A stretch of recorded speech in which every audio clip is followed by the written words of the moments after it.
प्रिय मित्रों, नमो नमः। संस्कृत कौमुदी में आप सभी लोगों का स्वागत है।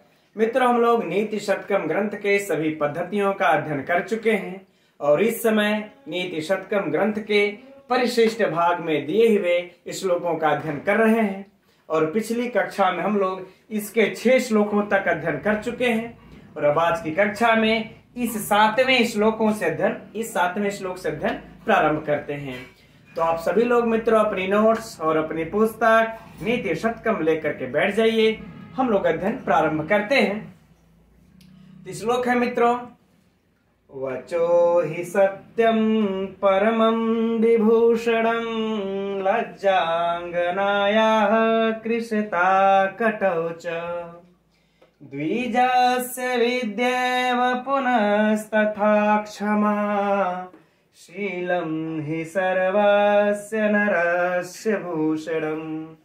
है ना मित्रों, इस श्लोक में महाकवि भर्तृहरि यह कह रहे हैं कि शील जो है वह सभी मनुष्यों का आभूषण है। ठीक, अब साथ में और क्या क्या आभूषणों की चर्चा कर रहे हैं, देखते हैं। श्लोक में हम लोग कह रहे हैं वचो अर्थात वाणी, वच अर्थात वाणी, ही माने निश्चय, ही सत्यम माने सत्य। ठीक, तो कैसी वाणी मित्रों? सत्यवाणी। तो ये क्या हो जाएगा हम लोगों का? यह विशेष्य और वाणी क्या हो जाएगी? विशेषण, अर्थात सत्यवाणी। परमम अर्थात सबसे बड़ा या भारी, है ना, सबसे बड़ा कह ले या भारी कह ले, है ना, भारी कह ले, यहां पर अर्थ भारी, और विभूषण मतलब आभूषण है। ठीक, तो अर्थ हो गया कि सत्यवाणी भारी आभूषण है, यानी कि मनुष्यों के लिए जो सत्यवाणी है वह भारी आभूषण है। और लज्जा अंगनाया अर्थात मित्रों जो लज्जा होती है यह किसका आभूषण है? स्त्री का आभूषण है। इसके बाद कहते हैं कृशता।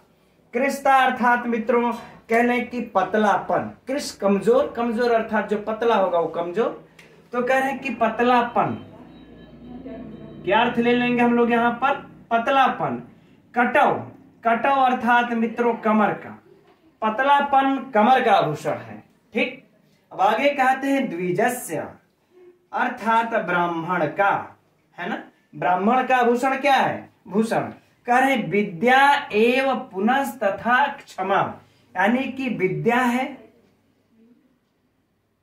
कह रहे विद्या जो है ब्राह्मणों का आभूषण है, और कह रहे भी, और भी क्या? क्षमा भी आभूषण है, यानी कि क्षमा और विद्या भी ब्राह्मण का आभूषण है। फिर आगे कह रहे हैं कि शीलम ही सर्वस्य नरस्य भूषणम, कि लेकिन जो ये शील है, यह शील अर्थात यूं कह ले मित्रों कि सच्चरित्र, सच्चरित्र, यह सच्चरित्र सर्वस्य अर्थात सभी, नरस्य मतलब नर का, भूषणम मतलब आभूषण है, भूषणम अर्थात आभूषण है। ठीक है ना। फिर से एक बार संपूर्ण अर्थ को देख लेते हैं मित्रों हम लोग। कह रहे सत्यवाणी भारी भूषण है मानवों का। फिर कह रहे हैं कि लज्जा स्त्री का और पतलापन कमर का आभूषण है। ब्राह्मण का आभूषण विद्या और क्षमा है। और कह रहे सच्चरित्र अर्थात शील सभी नर का आभूषण है। कहने का भाव है मित्रों कि यह जो सच्चरित्रता अर्थात जो शील है, यह चाहे वह स्त्री हो, मतलब भाई अब लज्जा तो सिर्फ स्त्रियों का आभूषण है ना, लेकिन पुरुषों का तो कह ले हो सकता है लेकिन नहीं है। लेकिन यहाँ और जैसे यहाँ पर विद्या और क्षमा की चर्चा है, यह किसका आभूषण है? ब्राह्मण का केवल आभूषण है। लेकिन कह रहे जो सच्चरित्र है, जो शील है, यह सभी नर का आभूषण है। ठीक है ना मित्रों, सभी मानव का आभूषण है, यहां पर यह कह रहे हैं। ठीक, तो हम समझते हैं मित्रों कि अर्थ तो समझ में आ गया होगा। अब इसमें हम लोग परीक्षा प्रश्नोत्तरी की भी चर्चा कर लेते हैं। तो परीक्षा प्रश्नोत्तरी में मित्रों देखते हैं हम लोग कि एक तो इससे यह प्रश्न हो जाएगा, है ना, मान लेते हैं कि यह सबसे बड़ा भारी भूषण कौन है?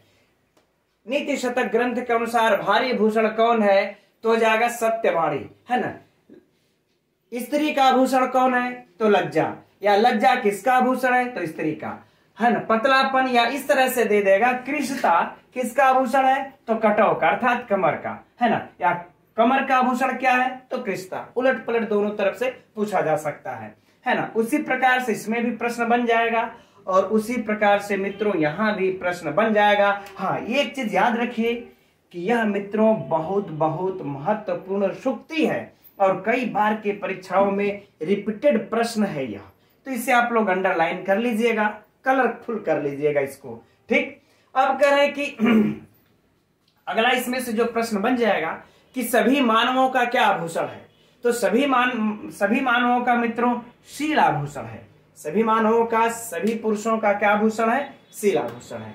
ठीक, तो इस प्रकार से मित्रों चारों पंक्तियों से इसमें प्रश्न बन सकता है और पूछा जा सकता है। राइट, अब बात कर लेते हैं मित्रों इसमें अलंकारों की। तो कोई विशिष्ट अलंकार है नहीं, है ना, लेकिन यहां पर हम लोग अब इसी जगह पे एक दो इसमें व्याकरणात्मक टिप्पणियां हैं, बस देख लेते हैं।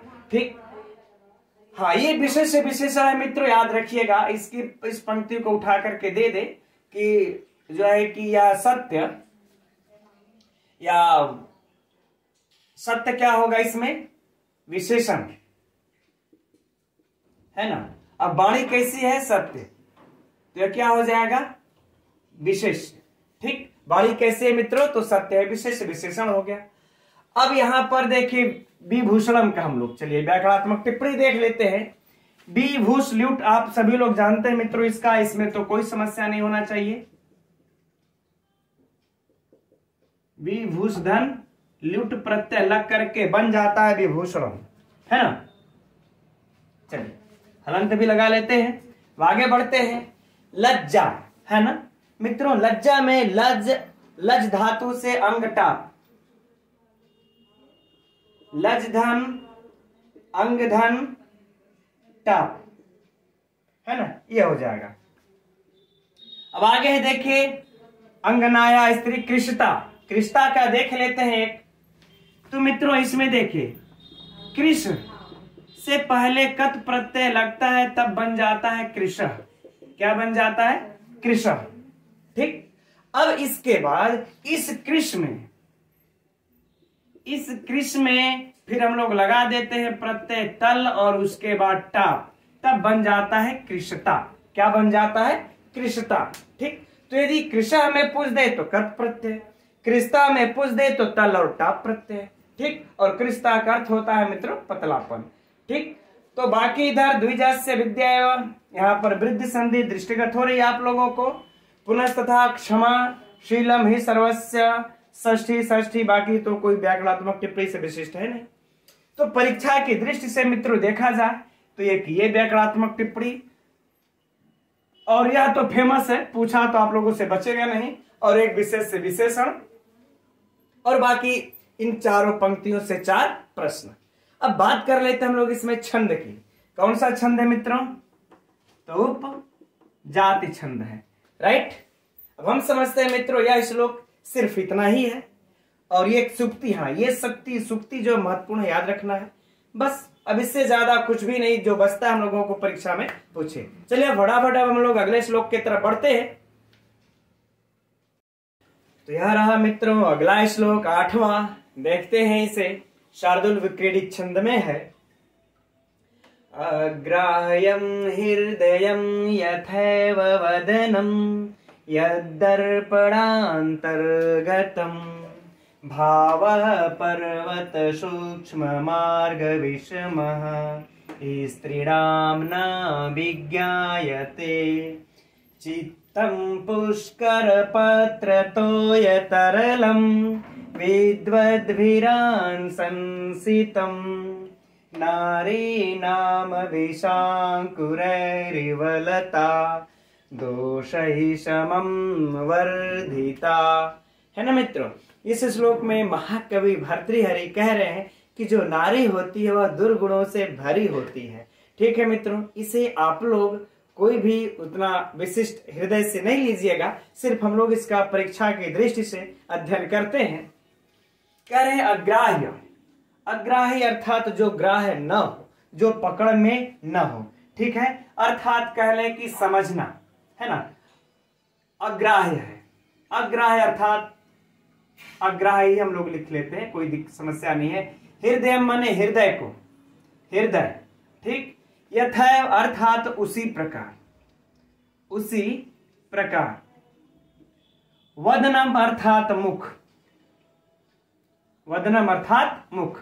और करें यत दर्पणांतर्गतम, यत दर्पणांतर्गतम अर्थात मित्रों दर्पण के अंदर, दर्पण के अंदर, ठीक है ना। अब इसके अर्थ को समझते हैं।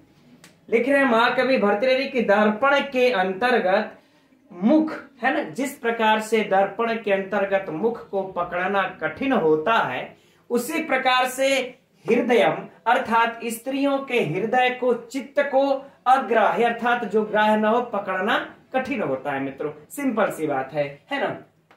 अग्राह्य अर्थात अग्राह्य है, हृदय अर्थात हृदय, स्त्रियों का हृदय अग्राह्य है अर्थात पकड़ने में योग्य, समझने योग्य नहीं है, उसको कोई भी समझा नहीं जा सकता हृदयों के, स्त्रियों के चित्त को।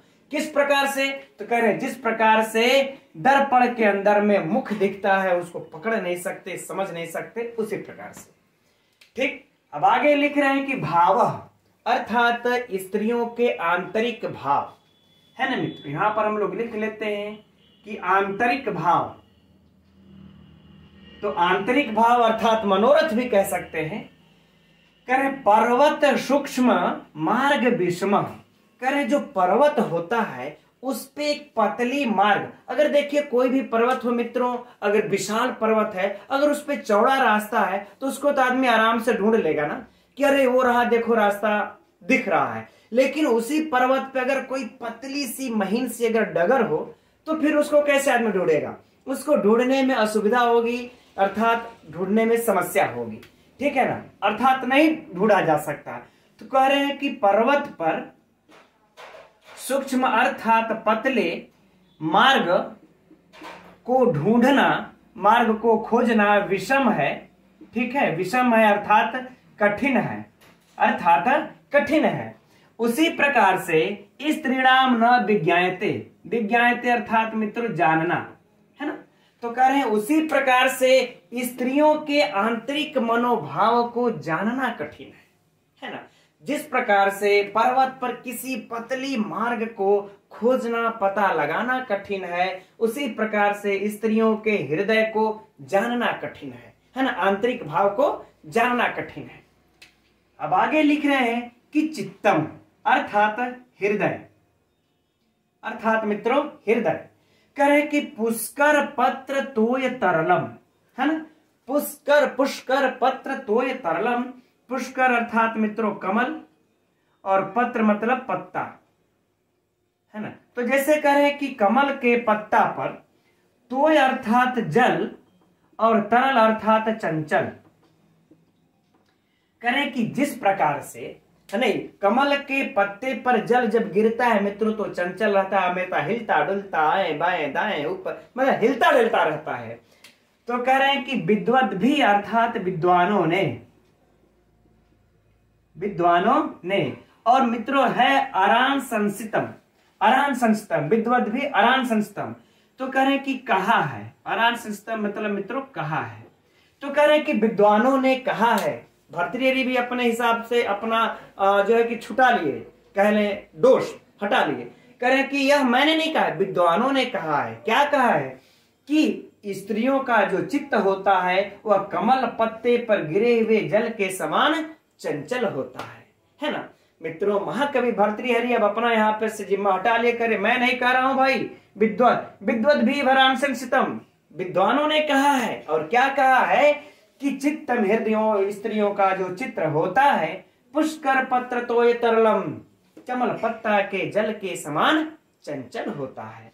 अब आगे कह रहे हैं कि नारी नाम विशांकुरै रिव लता दोष समम वर्धिता। कह रहे कि जो नारी है उसका नाम विशांकुर यानी कि विष, है ना, जो विषधर वाली जो लता होती है, जो विष से युक्त लता होती है, विष से युक्त लता, ये मतलब समान, लता के समान। तो कह रहे हैं विष से युक्त लता के समान दोष ही अर्थात दोषों के समम अर्थात मित्रों साथ वर्धिता अर्थात बढ़ती है। करें कि दोषों के साथ बढ़ती है ना, दोषों के साथ बढ़ती है। ठीक, जैसे कहने का भाव है मित्रों यह कि कोई अगर विषैली अगर लता को हम लोग लगा देंगे तो जैसे जैसे वह लता बढ़ती जाएगी वैसे वैसे उसके दोष भी बढ़ते जाएंगे, है ना, और वैसे वैसे उसके विष भी बढ़ते जाएंगे। अब वो विषैली लता है तो बढ़ेगी तो उसके अंदर का विष भी तो वृद्धि करेगा। तो ठीक कह रहे हैं मित्रों, उसी प्रकार से उसी विष से युक्त लता के समान जो स्त्री होती है उसके, वह स्त्री जब बढ़ती है ना तो उसके साथ दोष भी उसके साथ बढ़ते हैं, ऐसा महाकवि भर्तृहरि का कहना है। ठीक मित्रों, तो हम लोग एक बार संपूर्ण अर्थ को पुनः देख लेते हैं। कह रहे हैं कि जिस प्रकार से दर्पण के अंदर दिखलाई पड़ते हुए प्रतिबिंबित होते हुए मुख को पकड़ना कठिन है, यथैव उसी प्रकार से स्त्रियों के हृदय को, चित्त को पकड़ना समझना कठिन है। जिस प्रकार से पर्वत पर पतली मार्ग का पता लगाना कठिन है, उसी प्रकार से मित्रों स्त्रियों के हृदय को भी जानना कठिन है। आगे कहते हैं कि विद्वानों ने कहा है कि जैसे कमल पत्ते पर गिरा हुआ जल की बूंदें चंचल होती हैं, उसी प्रकार से स्त्रियों का हृदय चित्त भी चंचल होता है। फिर आगे कह रहे हैं जिस प्रकार से विष से युक्त लता विषैले विष के साथ ही उसे बढ़ती रहती है, ठीक उसी प्रकार नारी भी दोषों के साथ बढ़ती रहती है। ठीक मित्रों, तो अर्थ तो हम समझते हैं कि आप लोगों को समझ में आ गया होगा, है ना। यह वाली निचली पंक्ति मित्रों जो है सुक्ति है, इसको हम लोगों को नोट कर लेना चाहिए। नोट कर लीजिए, परीक्षा में पूछा जा सकता है। अब बात रह गई प्रश्न की, अर्थ से इसके जो प्रश्न निकलते हैं अर्थ में से। तो पहला तो मित्रों इस पंक्ति से प्रश्न को हम लोग पकड़ते हैं कि कौन सा प्रश्न पूछा जा सकता है। तो हृदय के, स्त्रियों का हृदय इस प्रकार से बन जाएगा प्रश्न।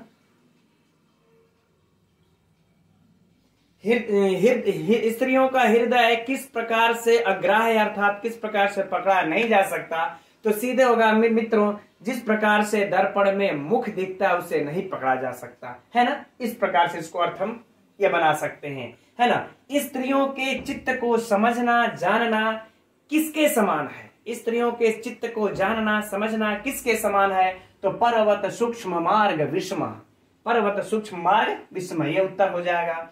इसके लिए आप ले लीजिए, हाँ ये प्रश्न भी बहुत अच्छा है मित्रों, इस पंक्ति से बन जाएगा कि हृदय, स्त्रियों का हृदय कमल पत्ता के समान चंचल होता है, किसने कहा है, किसने कहा है। विद्वानों ने कहा, ऑप्शन सुनिए, विद्वानों ने कहा है, सत्पुरुषों ने कहा है, या फिर संतों ने कहा है, इस प्रकार से सज्जनों ने कहा है, दुर्जनों ने कहा है ना। तो मित्रों ऑप्शन क्या सही हो जाएगा, विद्वानों ने कहा है। तो ये मेरी दृष्टि में बहुत ही महत्वपूर्ण प्रश्न इसमें से भी बन जाएगा मित्रों, और इसमें से भी, इसलिए तो इतना जबरदस्ती ही प्रश्न हम लोग इसमें से बनाएंगे। नहीं, ये दोनों तो बेहतर प्रश्न है। अब इसके बाद है ये इसमें से प्रश्न को कि नारी किसके विष से, मतलब ये जो उपमा ये दिया हुआ है कि नारी दोषों के साथ ही वृद्धि होती है, इसकी उपमा किसके साथ दिए हैं, महाकवि भर्तृहरि। तो मित्रों विष से युक्त लता के समान, यह हो जाएगा विषांकुरैरी लता। तो चार प्रश्न, चारों पंक्तियों से मित्रों प्रश्न बनते हैं और महत्वपूर्ण बनते हैं, पूछा जा सकता है। ठीक मित्रों, अब बात कर लेते हैं पर अलंकार का। तो हम समझ रहे हैं कि अलंकार अब यहाँ पर आप लोगों को विशिष्ट बताना है नहीं। देख रहे हैं आप लोग उपमा विषांकुरैरी है ना, विषांकुर के साथ लगा हुआ यू है उपमा यहाँ पर। बाकी इसमें अगर देख लेंगे तो उपमा ही लगा सकते हैं आप लोग, ठीक है। चलिए इसके हम लोग व्याकरणात्मक टिप्पणियों को देखते हैं, क्योंकि अब थोड़ा सा ज्यादा हो गया तो इसको साफ कर लेते हैं। तो व्याकरणात्मक टिप्पणी में मित्रों अग्राह्यम है ना, तो इसमें देखिए ग्रह धातु से ण्यत प्रत्यय लग करके क्या बन जाता है, ग्राह्यम। ठीक, अब इसके बाद न ग्राह्यम अग्राह्यम। तो कौन सा समास हो जाएगा मित्रों? नए तत्पुरुष समास, है ना। तो यदि प्रत्यय पूछ दे कौन सा प्रत्यय है तो ण्यत् प्रत्यय है, और बहुत बहुत महत्वपूर्ण प्रत्यय है मित्रों, यह ग्राह्यम में पूछा जा चुका है ना। तो याद रहे ण्यत् प्रत्यय है। अब अग्राह्यम में यदि समास पूछ दे तो नए तत्पुरुष समास। बहुत बहुत महत्वपूर्ण इसकी व्याकरणात्मक टिप्पणी में ये वाला शब्द है मित्रों, याद रख लेना है। हृदयम यथैव वदनम यद दर्पणांतर्गतम, दर्पणस्य, है ना, दर्पणस्य अंतर्गतम, दर्पण के अंतर्गत। तो मित्रों कौन सा समास? षष्ठी तत्पुरुष समास। कोई समस्या नहीं यहां पर। तो भावः पर्वत सूक्ष्म मार्ग, सूक्ष्म मार्ग विशेष से विशेषण। तो कौन सा समास मित्रों? कर्मधारय समास। अब पर्वतस्य सूक्ष्म मार्ग, अगर पर्वतस्य सूक्ष्म मार्ग यहां तक अगर पूछ दे तब, यहां से यहां तक, तो मित्रों षष्ठी तत्पुरुष समास, है ना, कि पर्वत का सूक्ष्म मार्ग, षष्ठी तत्पुरुष समास यानी पर्वतस्य सूक्ष्म मार्ग। अब विषम उसके समान पतली, तो मित्रों उपमितम समास हो जाएगा, संभवतः यह नहीं पूछेगा। ठीक, ये महत्वपूर्ण उतना नहीं है। स्त्रीणाम न विज्ञायते चित्तम पुष्कर पत्र तोय तरलम। तो मित्रों पुष्कर पत्र, है ना, पुष्कर पत्र, पुष्कर पत्र में मित्रों कौन सा समास?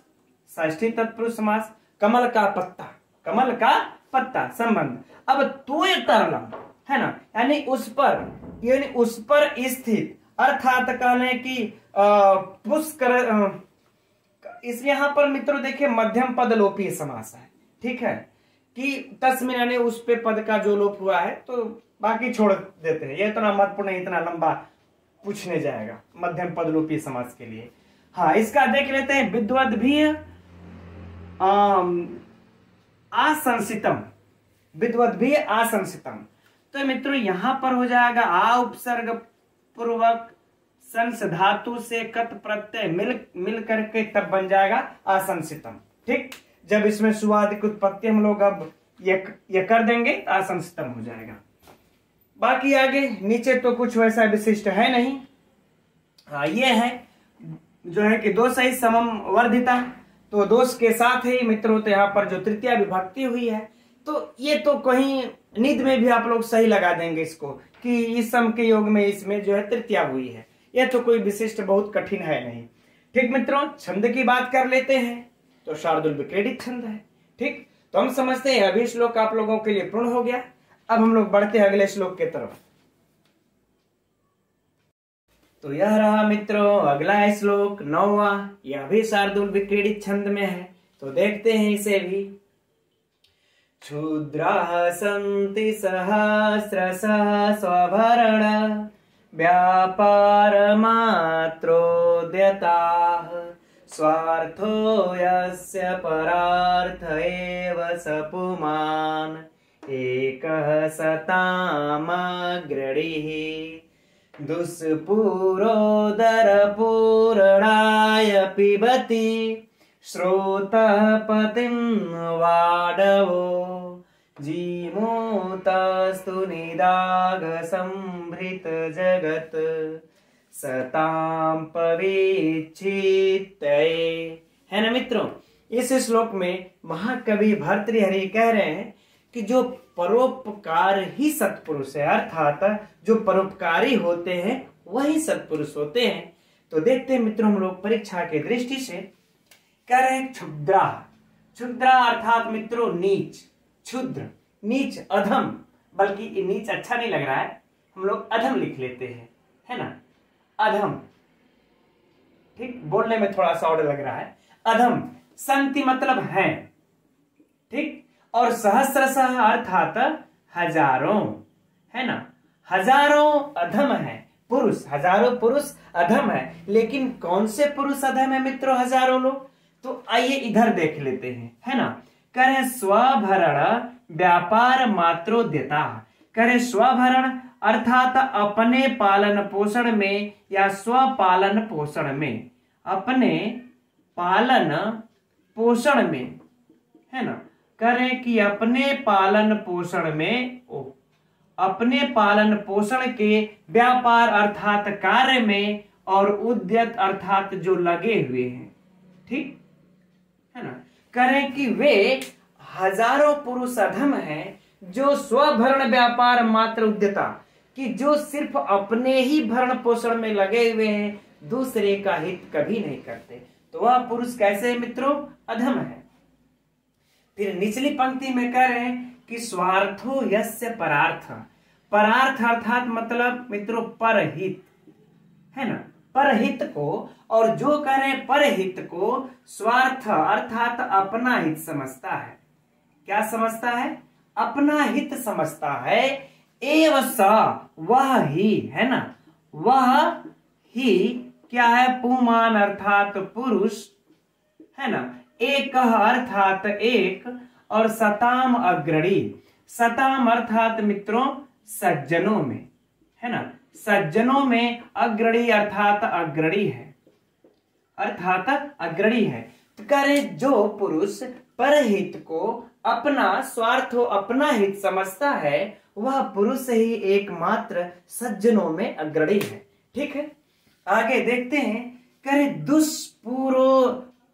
दुष्पुरो दर पूर्णाय, अर्थात मित्रों दुष्पुरानी की जिसका दुष्ट उदर हो, उदर अर्थात मित्रों पेट, है ना, पूर्णाय अर्थात भरने के लिए, चतुर्थी है मित्रों, तो भरने के लिए। ठीक, अब इधर क्या है? दुष्यानी की पापी कह ले। ठीक, तो पापी पेट को भरने के लिए पीबती, पीबती अर्थात मित्रों पीती है, पीती है। स्रोत पतिम, स्रोत पतिम अर्थात मित्रों नदियों का पति। तो नदियों का पति कौन है? तो नदियों का पति मित्रों समुद्र है ना। तो कह रहे हैं कि जो पापी पेट को भरने के लिए ही समुद्र पीती, यानी बड़वो मने बड़वा अग्नि या फिर बड़वा नल, है ना, बड़वा अग्नि या बड़वा नल कह रहे। और वो एक बड़वा नल है जो कि अपने मात्र अपने ही पापी पेट को भरने के लिए समुद्र के जल को पीबती अर्थात पीती है या पीता है। ठीक, पीती है या पीता है कर लेते हैं, कोई बात नहीं है। तो बड़वा नल है जो बार बार उसको भूख लगती है और अपने पेट को, पापी पेट को भरने के लिए समुद्र के जल को पीता है ना। अब आगे करें मित्रों जीमूत अस्ति, और आप जीमूत को देख लीजिए। जीमूत अर्थात मित्रों मेघ, और यह शब्द अर्थ परीक्षा में पूछ चुका है तो महत्वपूर्ण है। वैसे यद्यपि इतना संस्कृत के जो भी छात्र छात्रा हमारे भाई बहन है वह जानते ही होंगे कि जीमूत माने मेघ होता है। तो मेघ और निदाघ अर्थात गर्मी कह लें, ताप कह लें, है ना, गर्मी कह लीजिए या फिर ताप कह लीजिए। संभृत जगत यानी कि इस जो उससे ताप से संतप्त होता है ना, सताम पीबत चित्तये। ठीक, तो सीधे सीधे इसका अर्थ मित्रों हम लोग लगा ले रहे हैं कि कहने का भाव ये है इनके कि जो गर्मी के ताप से इस तरीके से लिख लेते हैं कि ग्रीष्म ऋतु के ताप से संतप्त संसार के ताप को, फिर चूंकि यहां पर फिर से ताप है, ताप को विच्छितये, विच्छितये अर्थात मित्रों काटने के लिए, या फिर अर्थ लगा ले हम लोग मिटाने के लिए, अर्थात मिटाने के लिए ना।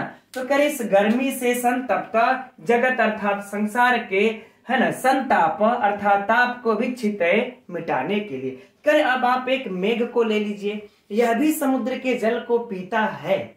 मेघ भी यद्यपि समुद्र के जल को पीता है किंतु लेकिन अपने लिए नहीं पीता है, वह तो इस पूरे संसार जो गर्मी से जब संतप्त होता है तो उस ताप को मिटाने के लिए पीता है। जबकि मित्रों बड़वा नल है तो यह समुद्र के जल को पीता है तो अपने पापी पेट को भरने के लिए पीता है। तो यहाँ पर हम लोग मित्रों अगर देख रहे हैं तो स्पष्ट तौर पर जो ये बड़वा नल है वह क्या है? नीच कह ले, नीच नहीं बोलेंगे, खराब लग रहा है ना, अधम है। यह क्या है? अधम है, अर्थात ये क्षुद्रा अधम है ना। और यह जो मेघ है वह क्या है मित्रों? सज्जनों में अग्रणी है, सज्जनों में अग्रणी है, क्योंकि यह जल को पी रहा है तो दूसरे के हित के लिए, परहित के लिए, है ना। तो मित्रों यह इसका अर्थ हुआ। अब एक बार संपूर्ण अर्थ को पुनः पढ़ लेते हैं। कह रहे हैं कि हजारों अधम लोग हैं, हजारों ऐसे अधम लोग हैं जो अपने पालन पोषण के कार्य में लगे हुए हैं, लेकिन जो परहित को अपना हित समझता है वह पुरुष ही एकमात्र सज्जनों में अग्रणी है। ठीक। और आप बड़वा नल को देखिए, यह अधम है जो समुद्र के जल को महज अपने पापी पेट को भरने के लिए पीता है। जबकि आप मेघ को देख लीजिए, यह सज्जनों में अग्रणी है। यह क्या करता है, यह भी समुद्र के जल को पीता है, किंतु अपने लिए नहीं, अपितु गर्मी से संतप्त संसार के ताप को मिटाने के लिए पीता है। ठीक मित्रों, तो यह यहाँ पर यह संपूर्ण अर्थ हो गया इसका। अब बात कर लेते हैं, चर्चा कर लेते हैं थोड़ी सी मित्रों प्रश्नों की, है ना। तो प्रश्न में देख लिया जाए मित्रों तो हो जाएगा कि ये इस मान लेते हैं पहले पंक्ति से तो कुछ विशिष्ट प्रश्न नहीं निकलेगा। अगर निकलेगा मित्रों तो जबरदस्ती निकाला जाएगा इसमें से, है ना, कि अपने पालन पोषण में लगे हुए कौन से लोग हैं, तो क्षुद्र लोग हैं। कितने लोग हैं, तो सहस्रशः हजारों लोग हैं। ठीक, ये प्रश्न बन जाएगा। दूसरी पंक्ति से देखते हैं कि परहित को जो अपना हित समझता है वह पुरुष कौन है, तो सज्जनों में अग्रणी है। वह पुरुष कैसे है, सज्जनों में अग्रणी है, या सज्जनों में अग्रणी। हाँ, ऐसे बल्कि ये सटीक प्रश्न बैठेगा कि सज्जनों में अग्रणी कौन पुरुष है, सज्जनों में अग्रणी पुरुष कौन है। तो जो परहित को अपना हित समझता है वह पुरुष सज्जनों में अग्रणी है। यह प्रश्न बन गया अच्छा सा। फिर मित्रों अब यह बड़वा नल वाला प्रश्न तो सभी लोग जानते, प्रश्न भी उत्तर भी। ठीक, इसमें कोई समस्या नहीं। ठीक है ना। अब यह जीमूत से भी प्रश्न अगर मित्रों अगर बन जाएगा कि बादल किस लिए जल को पीता है, तो गर्मी से संतप्त संसार के ताप को मिटाने के लिए, या फिर गर्मी से संतप्त सागर के ताप को मिटाने के लिए समुद्र का जल कौन पीता है, तो जीमूत पीता है। हो गया मित्रों।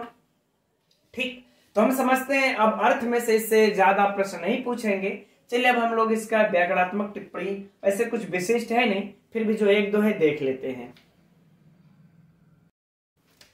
तो देखते हैं मित्रों हम लोग, क्षुद्राः सन्ति सहस्रशः। यह तो उतना विशिष्ट महत्वपूर्ण नहीं मित्रों परीक्षा की दृष्टि से, किंतु हाँ यह जो सहस्रशः है यह अत्यंत महत्वपूर्ण है।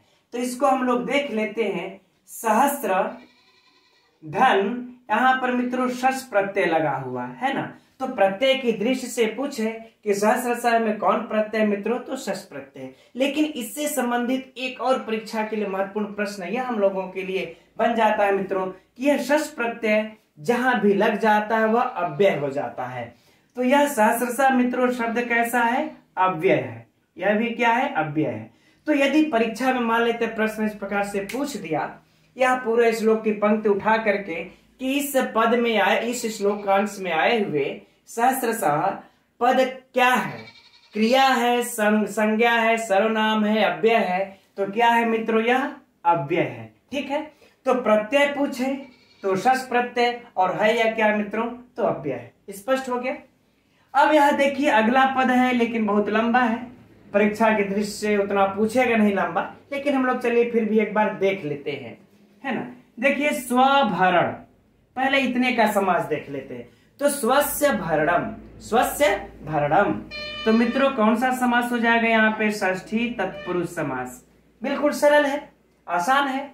अब इस स्वस्य भरणम का देखिए व्यापार के साथ समास होता है, तो तस्य व्यापारः, उसका व्यापार, कौन, स्वभरण का व्यापार, तो तस्य व्यापार है मित्रों। तो यहां भी कौन सा, अगर इस यहां तक पूछ दे तो भी कौन सा समास, षष्ठी तत्पुरुष समास। अब आगे है उद्यता, यानी कि तस्मिन उद्यता, उसके लिए उद्यत, किसके लिए, स्वभरण व्यापार, यानी इस स्वभरण व्यापार की तस्मिन उद्यता, उसके लिए उद्यत। तो मित्रों यदि पूरे में पूछ देगा तो कौन सा हो जाएगा, सप्तमी तत्पुरुष समास। यद्यपि पूछना नहीं चाहिए, इसको पूछेगा नहीं, इतना लंबा, इतना दूसरा छोड़ के थोड़ा पूछेगा, लेकिन चलिए जानकारी के लिए भी देख लेते हैं, महत्वपूर्ण नहीं है। स्वार्थो यस्य परार्थः, ये परीक्षा के लिए महत्वपूर्ण है मित्रों, है ना। परेशान अर्थ परार्थ, तो मित्रों कौन सा समास हुआ, षष्ठी तत्पुरुष, है ना। अब आगे बढ़ते हैं। एव सपुमाने का सतामग्रणी, कोई विशिष्ट नहीं। दुष्पुरोदर पूर्णा, ये तो महत्वपूर्ण है मित्रों, है ना, परीक्षा की दृष्टि से, तो इसे देख लेते हैं। पहले देखिए मित्रों दुष्पूरोदर, अरे दुष्पूरः, उसके बाद उदर के साथ समास, फिर पुरड़ाय के साथ समास, है ना। देख लेते हैं। तो देखिए दुष्पूरः यह शब्द है मित्रों, यही परीक्षा के लिए विशिष्ट है एकदम मित्रों। अपने नोट्स में या अपने पुस्तक में यत्र तत्र कहीं भी सब नोट कर लीजिएगा, अगर दिया होगा तो बेहतर है ना। यहां पर देखिए दुष से लग करके मित्रों यहाँ पर क्या है, पुर लग करके फिर खल प्रत्यय है। आप सभी लोग जानते होंगे कि खल प्रत्यय जो है कि दुष्ट के अर्थ में लगता है। तो यहाँ में मित्रों खल प्रत्यय एकदम परीक्षा की दृष्टि से उठा करके पूछ देगा, महत्वपूर्ण है। दुष्पूरः में कौन सा प्रत्यय है, तो खल प्रत्यय है। अब मित्रों इस दुष्पूरः का इस उदर के साथ समास है। किसके साथ समास, इस उदर के साथ समास है ना। अर्थात दुष्पूरः उदरः, कैसा पेट है, पापी पेट है, दुष्ट पेट है ना मित्रों। तो यहां पर कौन सा समास हो जाएगा, कर्मधारय समास। कोई समझने मित्रों कठिनाई नहीं होनी चाहिए, मैं ऐसा समझ रहा हूं आप लोगों के लिए भी। अब है आगे देखिए पुरड़ाय।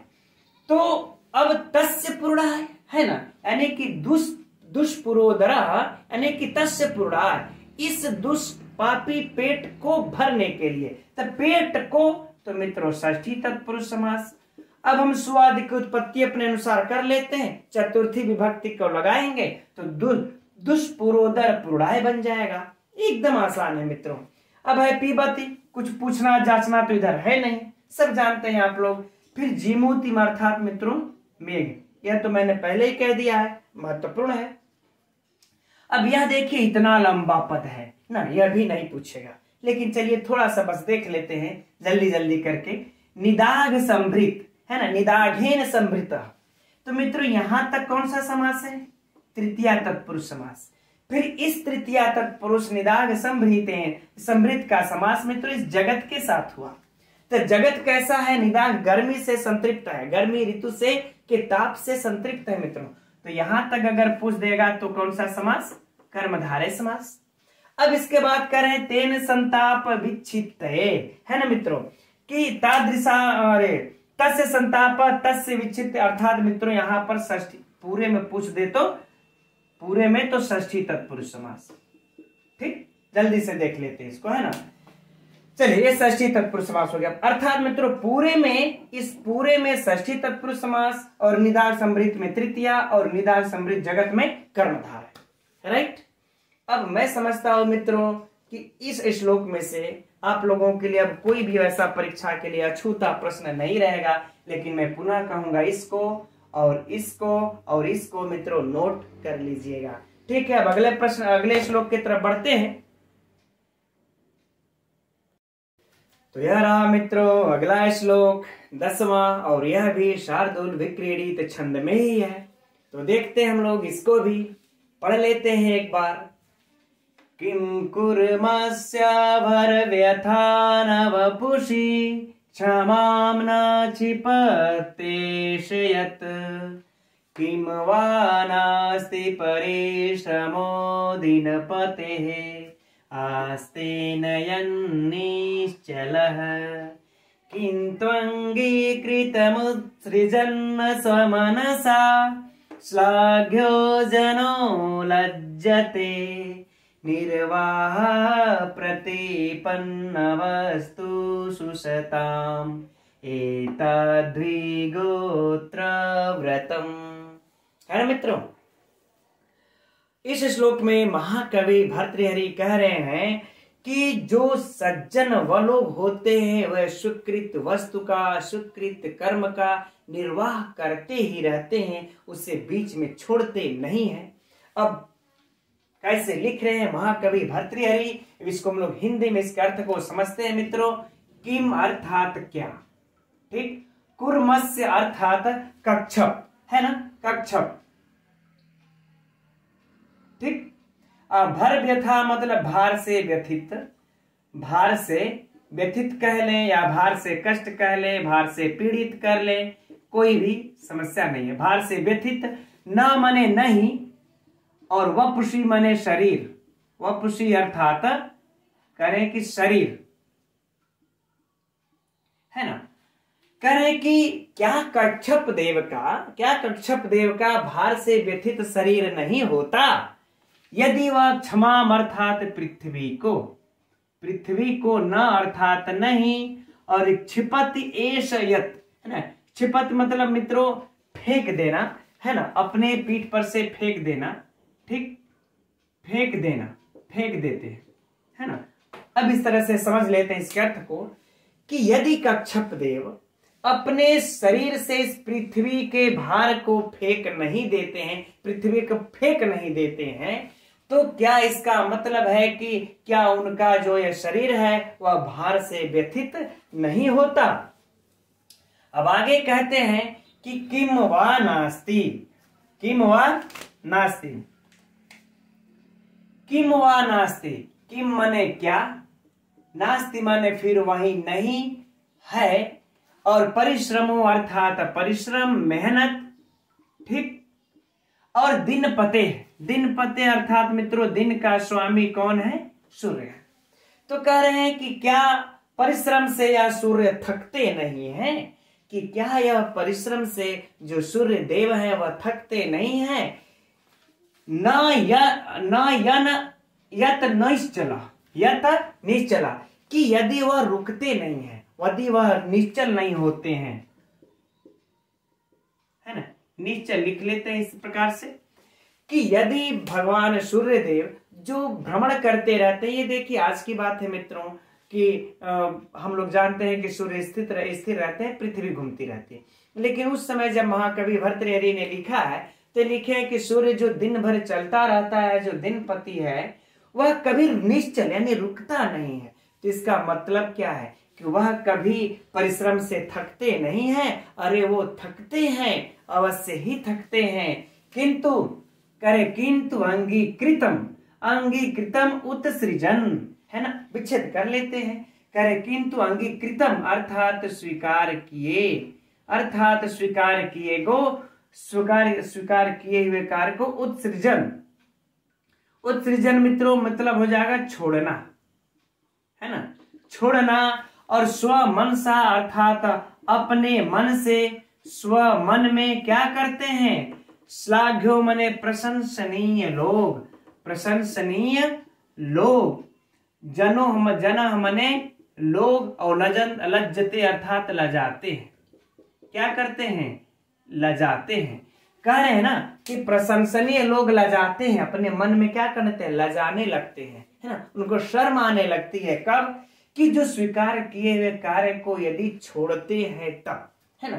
किंतु अंगीकृतम उत्सृजन, कि भाई देखिए जो प्रशंसनीय लोग होते हैं, महापुरुष लोग होते हैं, सत्पुरुष लोग होते हैं, जिस कार्य का बीड़ा उठा लेते हैं ना उसको पूरा करते ही करते हैं, यदि वह बीच में छोड़ने की बात करेंगे ना तो वह मन से लजाने लगते हैं। ठीक यही बातें यहाँ पर सूर्य के लिए भी है और इस कच्छप देव के लिए भी है कि पूरे पृथ्वी के भार को अपने पीठ पर वह लिए हैं, तो क्या उनका पीठ उस भार से क्या व्यथित नहीं होता है? होता है मित्रों, लेकिन वह उस कार्य को छोड़ते नहीं है। और सूर्य भी थकते हैं लेकिन अपने इस कार्य को छोड़ते नहीं है, क्योंकि लोग मन में क्या करते हैं, लजाने लगते हैं। ठीक है, अब आगे पढ़ते हैं। कह रहे निर्वाह मतलब निर्वाह करते हैं। क्या करते हैं? निर्वाह करते हैं। प्रतिपन्न वस्तुषु अर्थात मित्रों स्वीकृत वस्तुओं का, प्रतिपन्न अर्थात स्वीकृत और वस्तुषु अर्थात वस्तुओं का। तो कह रहे हैं कि स्वीकृत वस्तुओं का सताम अर्थात सत्पुरुष लोग। ठीक, स्वीकृत वस्तुओं का सत्पुरुष लोगों का निर्वाह करना ही। स्पष्ट हो गया अर्थ कि स्वीकृत वस्तुओं का सत्पुरुष लोगों का निर्वाह करना ही एतद्धि गोत्र व्रतम, है ना। कह रहे हैं कि इनका कुल व्रत है, यह कुल व्रत है, इनका कुल व्रत है, कुल व्रत है ना, कुल व्रत है। कह रहे हैं कि जो सत्पुरुष लोग होते हैं ना, उनको जो वस्तुओं को स्वीकार कर लेते हैं, स्वीकृत कर लेते हैं, उसका निर्वाह करना ही इनका कुल व्रत है।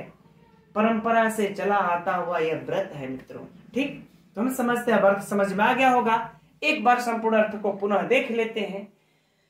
कह रहे हैं कि क्या कच्छप देव पृथ्वी के भार से व्यथित होकर के पृथ्वी को अपने पीठ पर से फेंक नहीं देते हैं, तो इसका तात्पर्य यह नहीं कि उनका शरीर पृथ्वी के भार से पीड़ित नहीं होता है, और यह सूर्य कभी निश्चल अर्थात कभी रुकते नहीं है, तो इसका तात्पर्य यह नहीं कि सूर्य कभी थकते नहीं है परिश्रम से, वह थकते अवश्य हैं, किंतु ये जो प्रशंसनीय लोग होते हैं यह स्वीकृत किए गए कार्य को छोड़ते नहीं है। ऐसा करने में वह मन से क्या करते हैं, लजाते हैं। ठीक, क्योंकि जो सत्पुरुष लोग होते हैं स्वीकृत की हुई वस्तुओं का निर्वाह करना यह इनका कुल व्रत है।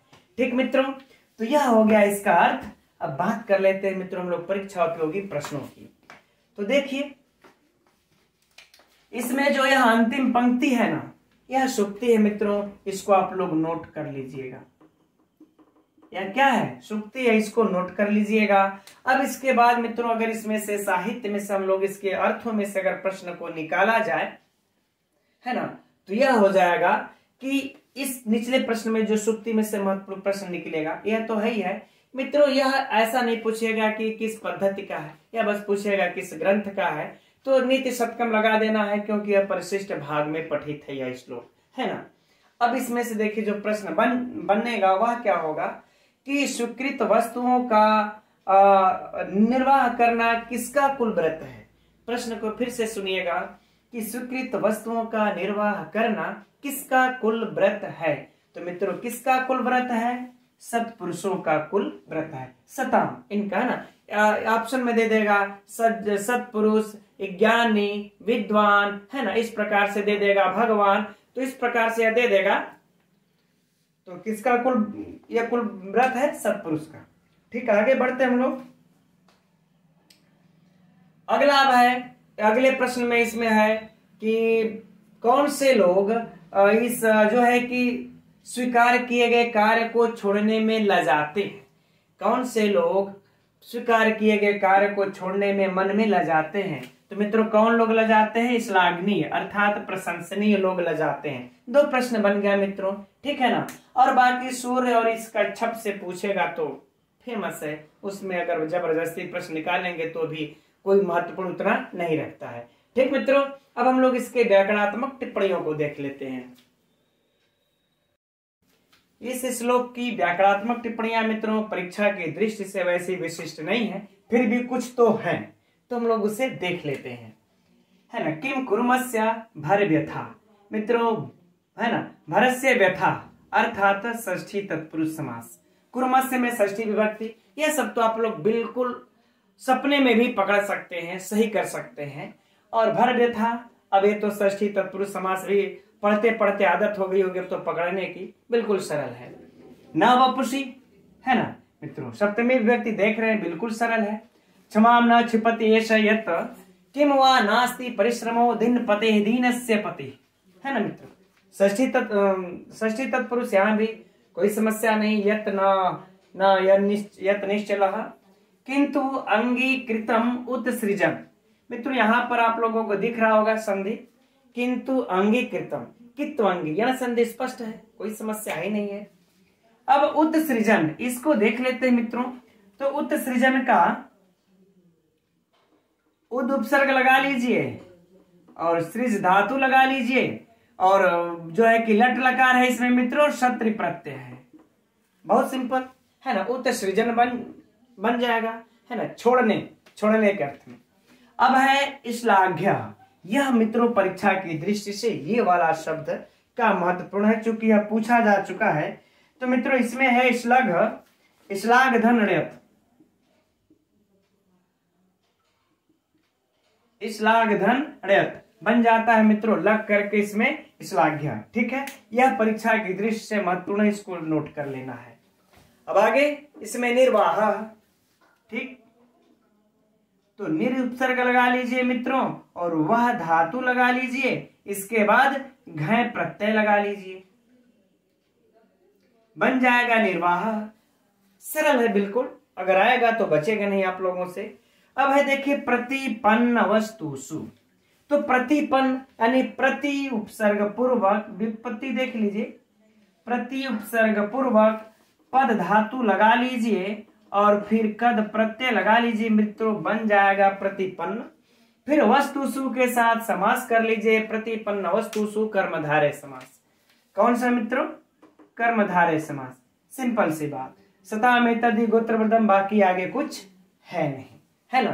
तो हम समझ रहे हैं इसमें जो सबसे महत्वपूर्ण है परीक्षा की दृष्टि से व्याकरणात्मक टिप्पणी मित्रों ये वाली है, क्योंकि एक बार परीक्षा में उसको पूछा जा चुका है। प्रतिपन्न में तो ये सब बाकी अगर पूछता है तो आप लोगों से हल हो जाएगा, कोई समस्या होगी नहीं। हम समझते हैं मित्रों अब यह श्लोक भी आप लोगों को परीक्षा की दृष्टि से पूर्ण हो गया।